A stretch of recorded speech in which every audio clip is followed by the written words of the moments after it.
पहाड़ियों के बीच बसे एक अनोखे छोटे से गांव में राहुल और लिली नाम के दो अविभाज्य दोस्तों ने अपने बचपन के सपने साझा किए। उनका बंधन अटूट था और उन्होंने खेतों की खोज करने, पेड़ों पर चढ़ने और क्षितिज पर सूरज डूबने के दौरान जुगनू का पीछा करने में अनगिनत घंटे बिताए।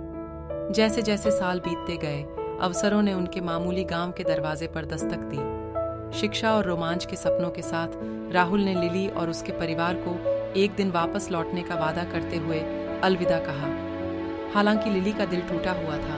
उसने उसके अच्छे होने की कामना की और एक दिन फिर से मिलने की आशा रखी। दिन सप्ताहों में, सप्ताह महीनों में और महीने वर्षों में बदल गए। लिली बड़ी हो गई, उसके बाल चांदी के हो गए और उसकी एक बार जीवंत आत्मा धीरे धीरे कम हो गई, क्योंकि वह राहुल की वापसी का इंतजार कर रही थी। उसने कभी शादी नहीं की, क्योंकि उसका दिल सिर्फ उसके बचपन के दोस्त का था।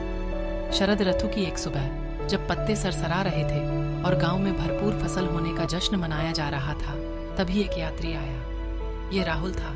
उसकी आंखें गांव से परे की दुनिया की कहानियों से भरी थीं। वह अपने कारनामों के साथ पुनर्मिलन के लिए उत्सुक होकर लिली के घर पहुंचा।